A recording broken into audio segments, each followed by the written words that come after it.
मैं मुंबई से आया हूँ, उनका संघाई देखने के लिए आया हूँ। Just I am talking about one place you can visit there, Uttam Nagar. हम कनॉट प्लेस में खड़े हैं, वीवीआईपी एरिया है। हम साउथ एक्सटेंशन में चले जाएंगे, वीवीआईपी एरिया। क्या पूरा दिल्ली उससे वीवीआईपी एरिया हो गया? मैं खुद देख रहा हूँ, वहाँ की हालत देखिए, वहाँ के कैनल को देखिए। वहाँ मैं आपका ये दिल्ली देखने के लिए आया हूँ कि केजरीवाल जी संघाई कैसे बनाते हैं। उनको गाड़ी नहीं चाहिए, ले ली। बंगला नहीं चाहिए, ले लिया। सिक्योरिटी नहीं चाहिए, ले लिया। थप्पड़ किसने मारा? मैंने तो नहीं मारा, ऑटो वाले ने मारा, 2 ने मारा, 3 ने मारा, 4 ने मारा। आदमी आप हमको क्यों नहीं मार रहे हो? क्योंकि हमसे आपको शिकायत नहीं है। मैं गलती करूंगा, आप जूता मारोगे। तो लतखोर आदमी है यार। मैं डरता वरता किसी के बाप से नहीं हूँ। केजरीवाल लतखोर है। रह गई बात बिजली कम करने की, दिल्ली में कितने पावर प्लांट हैं हमको पहले बताइए। एक पावर प्लांट है Indraprastha.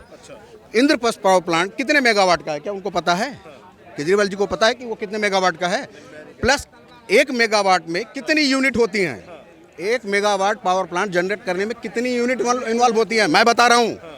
Turbine maintenance, boiler maintenance, electric maintenance, CHP cool handling plant, AHP S handling plant, उसमें कम से कम 210 मेगावाट में कम से कम 1200 से 1500 वर्कर काम करते हैं, चीफ इंजीनियर से लेके स्वीपर तक। उनकी सैलरी कितनी होती है? Above 70,000। Executive director 2 lakh, chief engineer 1.5 lakh. Kejriwal देंगे अपने घर से? अब आ जाइए बस पे।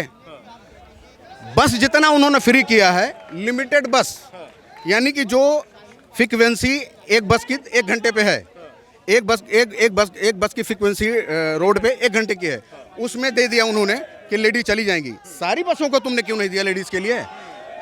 वाइफ मेरी जा रही है समझो बस में, वो फ्री हो गई।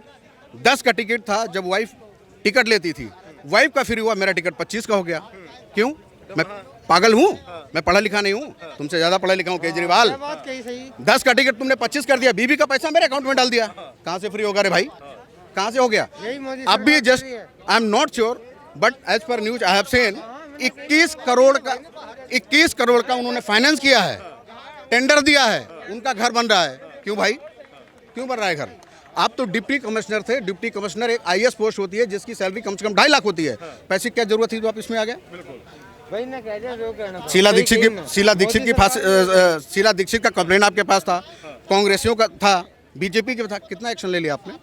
कितना एक्शन ले लिया आपने? क्या लिया आप एक्शन आपने? झूठ बोलोगे। अभी 10 लोग ये बोलेंगे कि भाई पंजाब में क्यों जीत कर आए। अंधे के हाथ में एक ही बार बटेर लगता है भाई साहब, अंधे के हाथ में एक बार बटेर लगता है। अब वहाँ की पब्लिक जाकर देखिए, उनकी शिक्षा मित्र को देखिए, वहाँ के शिक्षा मित्रों को देखिए, वहाँ के युवाओं को 30 दिन में देना था, बहुत दिन होगा, कहाँ गया नौकरी? बुलडोजर का रुख शाहीन बाग की तरफ 100% होना चाहिए। उसका एग्जाम्पल ये है कि आप किसी रैली को प्रोटेक्ट करने के लिए आप वहाँ बैठे और अपने कन्वीनियंट के हिसाब से आपने नल लगा लिया, तिरपाल लगा लिया, बाउंड्री लगा ली, इसलिए कि हम प्रोटेक्ट करने आए हैं। लेकिन जब वो इशू खत्म हो गया तो आपको इसको डिसॉल्व कर देना चाहिए। अब आपने उसको परमानेंट बना लिया इसलिए कि आपके अंदर डर नहीं है, तो 100% बुलडोजर चलेगा, चाहे आपका घर टूटे या फिर आपका आशियाना। यस। लेकिन सर एक तरफा कार्रवाई बता के कुछ लोग इसे ये बोलते हैं कि एक तरफा नहीं, तो एक तरफा कैसे है? जब ये पहले बताइए, मैं साफ साफ बोलता हूँ, घोर घुमा के नहीं आता यार। मैं मुस्लिम, आप हिंदू हो, प्रोडक्ट मैं करने गया हूँ, मैंने बना लिया है, तो आपके घर पे बुलडोजर क्यों चलेगा? मेरे घर पे चलेगा, मेरे घर पे चलेगा। बस सीधी सी बात है। मैं घुमा के क्यों? मैं नेता थोड़ी ना हूँ यार कि मुझे वोट बैंक करनी है। मुस्लिम ने किया तो मुस्लिम को भी सजा मिलेगी। हिंदू ने अगर प्रोडक्ट किया है और वो अपना प्रॉपर्टी बनाया तो उसका भी घर तोड़ा जाएगा। बस। कल हम ऑफ कैमरा कुछ लोगों से बात कर रहे थे, कल हम शाहीन बाग में थे, हम ऑफ कैमरा लोगों से बात कर रहे थे, कुछ लोग मुस्लिम कम्युनिटी के थे, वो कह रहे थे कि अगर बुलडोजर यहाँ पे आके बुलडोजर को तोड़ देंगे। ये पहले बताइए, बाबा योगी आदित्यनाथ का बुलडोजर चला, किसके माई के लाल में दम है कि वो आंख उठा दे? जब बुलडोजर के ऊपर इतना बड़ा इशू किया जा रहा है तो यहाँ की लोकल गवर्नमेंट क्या कर रही है? यहाँ की लोकल गवर्नमेंट क्या कर रही है?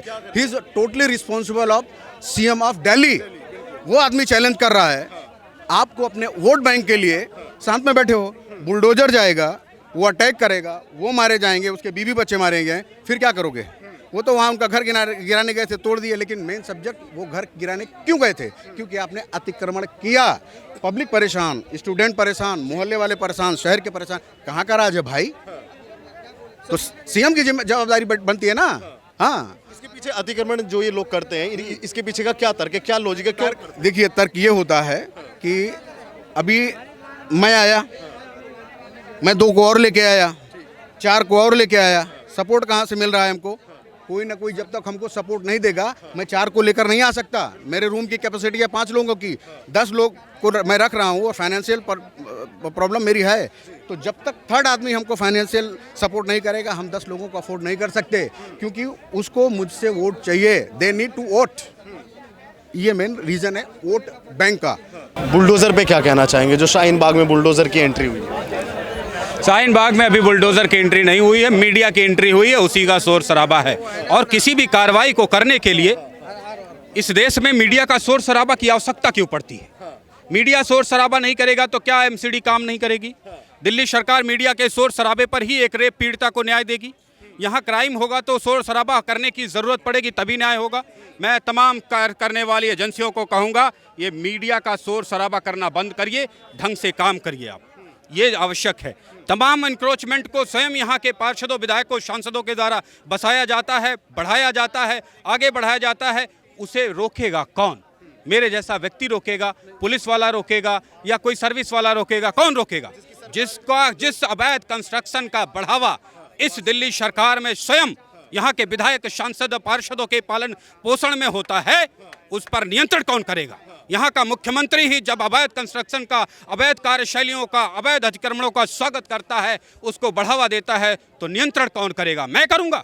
मेरे पास पावर है, सरकार के पास है। तो ऐसी सरकारों से जो डबल स्टैंडर्ड पॉलिटिक्स करती हैं, जो स्वयं अतिक्रमण को बढ़ावा देती हैं, रोहिंग्या को बचाती हैं, अवैध अतिक्रमण करने वाले को बचाती हैं और अपने नागरिकों को साफ पानी नहीं दे पा रही हैं, उनके लिए मेरे पास कोई शब्द नहीं है। वो बेशर्म नालायक एजेंसियां हैं, नालायक अधिकारी हैं, नालायक विधायक, सांसद, पार्षद हैं, जो अपने नागरिकों को तो साफ पानी नहीं दे पा रहे हैं। रोज हमारे दिल्ली में कोई ना कोई गिड़गिड़ाता है, कोई प्यासा रहता है, किसी के घर में नाले का पानी आता है। उसे क्या अधिकार है रोहिंग्याओं को बचाने का? उसे क्या अधिकार है दूसरों को ला करके और प्रॉब्लम अपने नागरिकों के ऊपर खड़े करने का? उसे क्या अधिकार है कि दंगे फैलाने का, जो खुद दंगे में मरते कटते लोगों के 7 किलोमीटर दूर भजनपुरा जा करके लोगों को बचा नहीं सकता अपनी Z+ सिक्योरिटी तमाम सोल्जर और फोर्स को लेकर के? उसे क्या अधिकार है इस तरीके की कार्यशैली अपनाने का? इसलिए ये डबल स्टैंडर्ड पॉलिटिक्स करने की जरूरत नहीं है।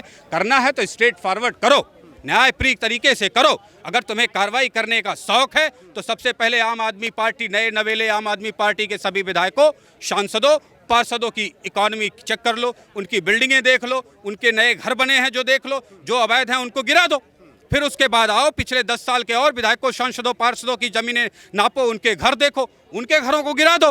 फिर उसके बाद किसी भी गली में खड़े होकर के किसी भी कॉलोनी को साफ करो। मैं स्वागत करूंगा, है हिम्मत करो।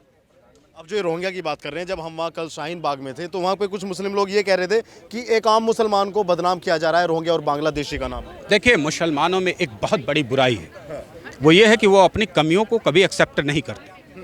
अभी पिछले कोरोना में खाने में थूकने की चीज़ें मिलाई जा रही थी। अगर मैं कहूँ कि खाने में थूक मिलाने वालों के खिलाफ कार्रवाई की जाए तो कौन सी कम्युनिटी के खिलाफ कार्रवाई होगी? मुस्लिम के खिलाफ होगी। तो मुस्लिम क्यों नहीं बोलते कि हमारे ही लोग मिलाते हैं? ये हर मुस्लिम जानता है, हिंदुस्तान का हर मुस्लिम जानता है कि खाने पीने की चीज़ों में एक मुस्लिमों की कौम है जो थूक थाक मिलाती है। उसके खिलाफ क्यों नहीं बोलते हो आप? तो रमज़ान का महीना मिला था, बिल्कुल, रमजान में भी वो मिलाते होंगे। कार्रवाई के लिए यही कार्रवाई के लिए कोई महीना, तारीख, दिन नहीं होते। हर महीना त्यौहार होता है यार, त्योहारों का देश भारत है।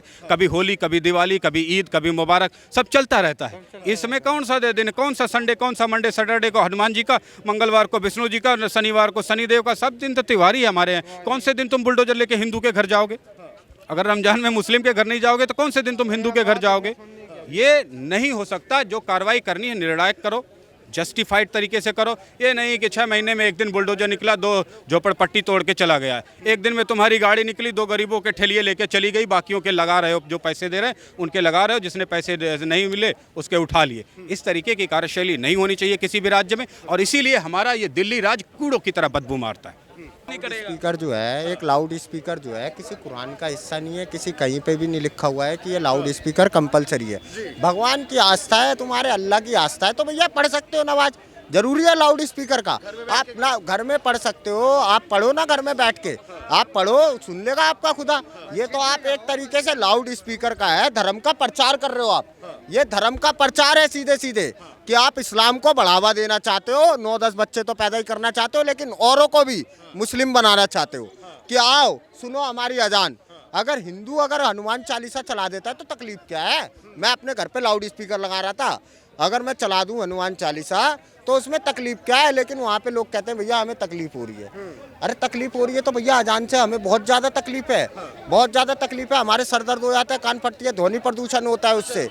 मेरा एक सवाल है, योगी जी से पहले जो यूपी की स्थिति थी, मैं वो आपको बता दूं, जब कोई जुम्मा आता था, मान लो कोई शिव मंदिर है, तो शिव मंदिर के सामने सड़क पे नमाज पढ़ी जाती थी। और आज ये एक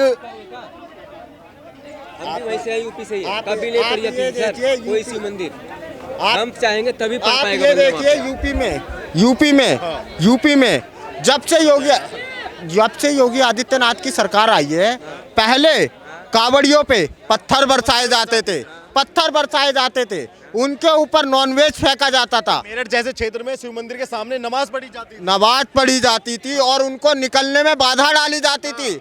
और जो पुलिस है वो लाचारू बीमारू रहती थी, यूं यूं करके चलती थी, वो लाचारू बीमारू रहती थी, उनके ऊपर पत्थर बरसाए जाते थे उनको। और स्पीकर आज के टाइम पे विपरीत हाल है कि वो लोग हाथ जोड़े बैठे हैं और कहते हैं अमृत पी के जाओ हमारे यहाँ से, आप जल पी के जाओ, हाथ जोड़े बैठे हैं और उनके ऊपर फूल बरसा रहे हैं, फूल बरसाए जा रहे हैं। क्यों? उनको घबराहट हो चुकी है अब वह पहले की सरकार जो आजम खान घोटालेबाज, जिसने करोड़ों की वो बना दी है संपत्ति, कॉलेज बना दिए, अपने कैंपस बना दिए, करोड़ों का घर बना दिए, फार्म हाउस बना दिए, उसने कहाँ से लाया वो पैसा? ना कोई बिजनेसमैन है। क्या नाम है आपका? मैं चाह रही सर हूँ धीरज। लेकिन आप अपना भी करीब हाँ में जी रहता हूँ। बोलिए। कैसे देखते हैं यूपी में लाउड स्पीकर जो है वो हट गए मस्जिदों से या मंदिरों से? सर देखिए, मंदिर हो चाहे मस्जिद हो, लेकिन सबको एक समान देखना चाहिए। ऐसा कुछ नहीं है कि सब अलग अलग देख रहे हैं, सभी के साथ हो रहा है। ये सभी के साथ होना चाहिए। लेकिन पता है क्या है कि पूजा होती है या इबादत होती है वो दिल से होती है, ना कि चिल्ला चिल्ला कर की जाती है कि मैं इबादत कर रहा हूँ। ठीक है ना, इबादत करो या पूजा करो वो दिल से की जाती है। आप अपने घर में मन से करोगे, शांत पूजा इसलिए की जाती है कि जिससे कि हमारा मन शांत रहे। इबादत की जाती है कि हम शांति से, मन को शांति मिले। दुआ मांगते हैं मन को शांति रख करके, तो ये नहीं है कि आप चिल्ला चिल्ला के बोलोगे। तो ये तरीका होता है कि आप कुछ भी करें, इबादत कर रहे हैं, कुछ भी भगवान को याद कर रहे हैं या अल्लाह को याद कर रहे हैं, तो तरीके से करें। ऐसा नहीं है कि हम भी, हमारे भी भाई हैं जो भी मुस्लिम हैं, जो भी हैं, सब हम एक साथ मिल कर के रहते हैं। भारत एक ऐसा देश है जहाँ पर सभी लोग और कंट्रियों के मुकाबले बहुत सुख शांति से और बड़े मेल प्रेम से रहते हैं। वो तो कुछ ऐसे लोग होते हैं शरारती, जो कि मतलब दूसरे लोगों को मिला कर के वो एक दूसरे को मजहबी दंगे कराते हैं, वो चीज़ गलत है।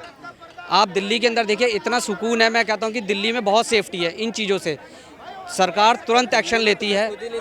और उसके बाद आती है यूपी। अब पहले यूपी में ऐसा कुछ नहीं था, लेकिन जब से योगी जी आए हैं, योगी जी ने बहुत, जिसे कहते हैं ना कि मतलब इतना सुकून हो गया ना योगी जी के आने से, कि आप रोड पे निकलोगे तो रात के 12 बजे भी अब आप निकल सकते हो।